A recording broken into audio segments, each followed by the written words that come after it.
Gaumina yra pilno serviso, pilnų paslaugų interneto agentūra, kurios darbas yra atrasti būdus virtualioje erdvėje, kaip pasiekti kliento tikslus.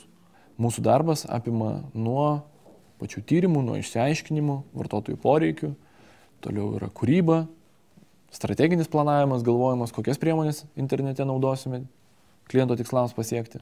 Tada yra, reiškia, dizainas ir gamyba, tai yra būtent atlikimas.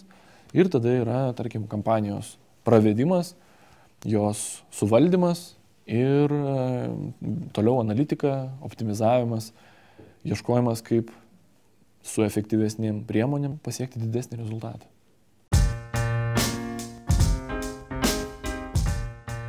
Galime sukurti bet kokio tipo interneto projektus.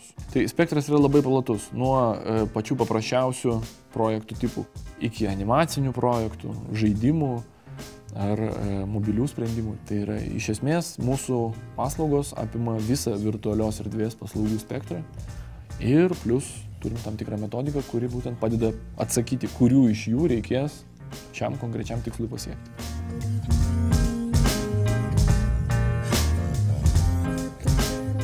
Esame padarę daugiau negu 5000 projektų, patirtis iš tikrųjų labai didelė.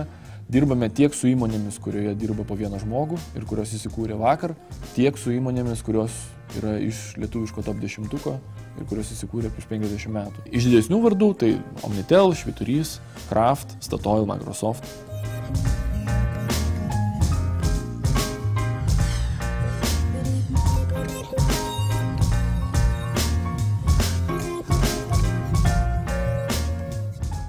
2009 metais Gauminos eksportas sudarė apie 30% apyvartos. Šiam momentui mūsų pagrindinės šalis yra Airija ir Anglija. Vėliau didinsime šalių skaičių, būtent plėsdamiesi vakarų Europoje. Užsienyje bendradarbiavome daugiausiai su reklamos agentūromis. Tai pavyzdžiui, tarptautiniai tinklai tokie kaip BBDO arba TBWA ar Agency.com. Didžiuojamės ir labai žinomų pasaulinių prekinių ženklų pasitikėjimų. Tai pavyzdžiui, Virgin Galactic arba Guinness alaus gamintojas arba Bank of Ireland. Džiugu yra, kai tie mūsų užsienietiški projektai irgi laimi vietinius jau apdovanojimus. Airijos, Anglijos, tokie kaip ten Irish Web Awards arba Golden Spider Awards ar ten koks Europrix, jau europiniai apdovanojimai.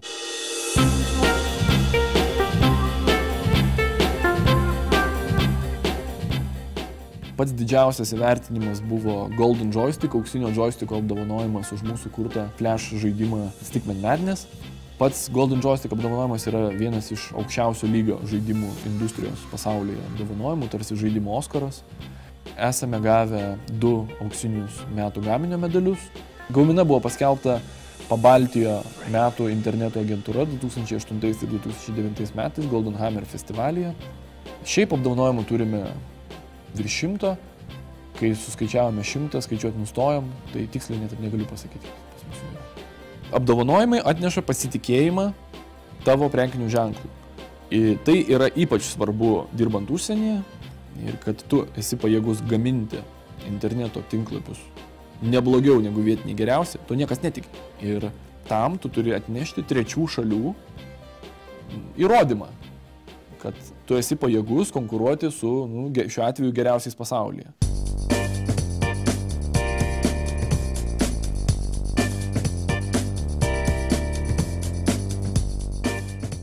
Kalbant apie Gauminos privalumus, vienas iš jų yra mūsų dydis.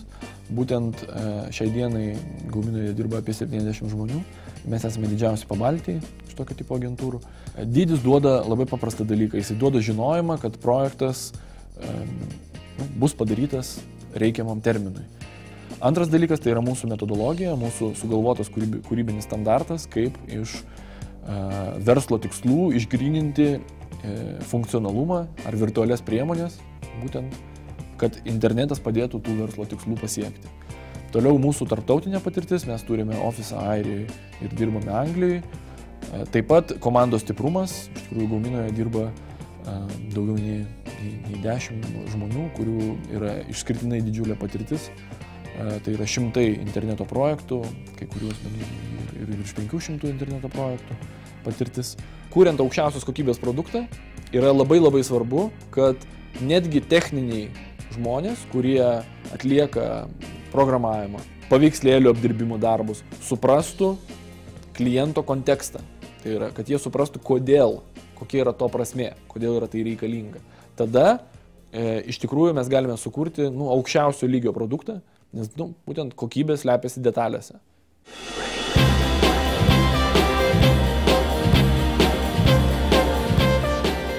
Mes gamindami interneto projektus mąstome ne apie pikselius ar ten programavimo eiles, bet mes mąstome apie klientą, jo elgesį, jo jausmus, jo emocijas, apie tai, kas jam svarbu, apie tai, ką mes turime duoti, kad patenkinti jo poreikius ir ką mes norime iš jo gauti, kad klientas pasiektų savo tikslų. Todėl iš tikrųjų mūsų darbai dažniausiai būna ne tiek techninio įgyvendinimo gamybiniai projektai, kiek iš tikrųjų verslo projektai, kurių tikslas yra būtent virtualaus pasaulio pagalba, tiesiog uždirbti pinigus. Rinkoje iš tikrųjų mes esame unikalūs būtent tokio požiūriu ir integruotai sugebėjimais nuo pradžių iki galo tai įgyvendinti.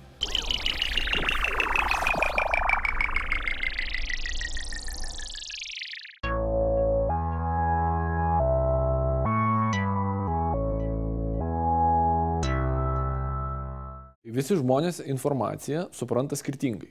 Vieniems ta pati informacija apie, tarkim, tą patį produktą norisi gauti paveikslėliais, kitiems norisi gauti techninę informaciją, tretiems norisi galbūt gauti kažkokią pasaką apie tai, kaip žvaigždė naudoja irgi tą produktą.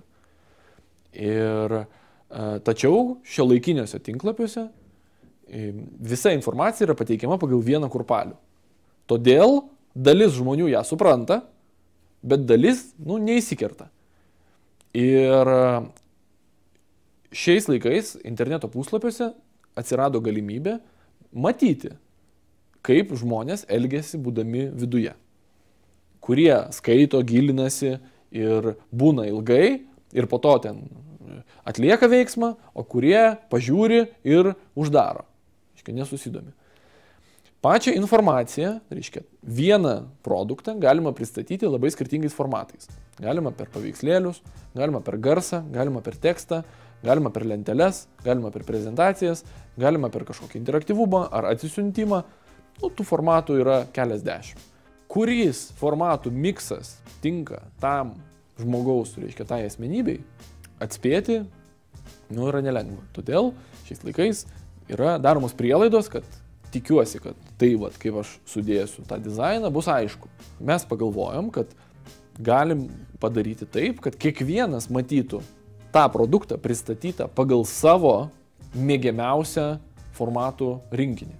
Ties to mes nesustojom, mes nuėjome dar truputį toliau. Yra formatai, tačiau yra ir kaip tu pasakoji istoriją. Jeigu aš noriu parduoti vaistus, vienam žmogui aš sakau, jeigu tu jų negersi, tau lūžinės kaulai. Kitam žmogui aš sakau, čia yra tokia tai veiklioji medžiaga, todėl tau yra labai naudinga ir tai veikia tokiu būdu. O trečiam aš sakau, gerk, nes pasaulio įžymybė irgi geria. Iš esmės, aš kalbu apie vieną ir tą patį dalyką. Visos trys istorijos veda prie vieno ir to paties rezultato arba veiksmo. Tačiau kiekviena iš jų yra iš esmės kitokia. Tai dabar įsivaizduokit, kad jeigu mes paimam tos visus skirtingus formatus ir sudedam į matricą kartu su istorijomis.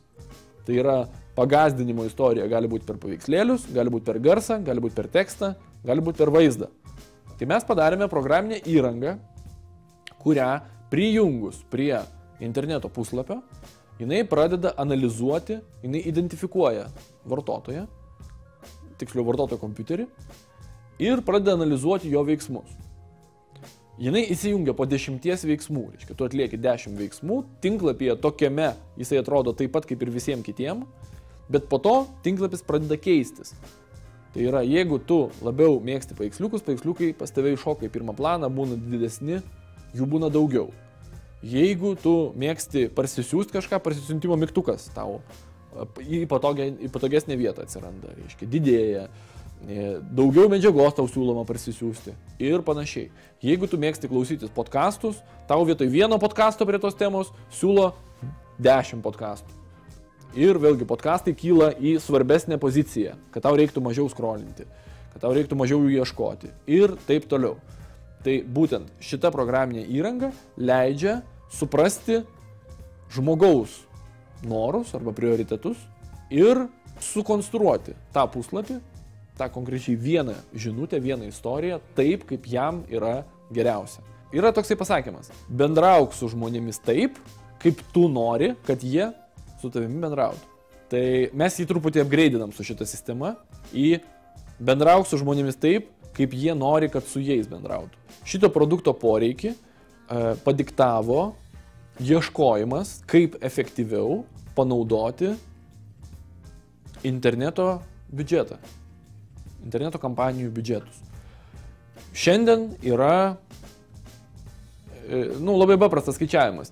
Į tinklapį atėjo 100% lankytojų, iš jų atliko tai, ką mes norime, kad jie atliktų, tarkim, 2%. Čia jau geras rezultatas skaitosi. Klausimas, kaip padaryti, kad tai atliktų didesnis kiekis, didesnis procentas. Kiekvienas atėjimas į puslapį kainuoja. Reiškia, jūs turite pirkti reklaminius skydelius, už kurios mokate, kurie sukasi, tarkim, Delfyje, ir juos spaudžia žmonės, papuola į puslapį, tarkim, nepagauna apie ką čia, uždaro, o jūs už tai sumokėjot.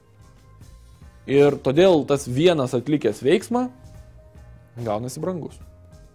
Mūsų darbas yra pastoviai galvoti, kaip tai atpiginti.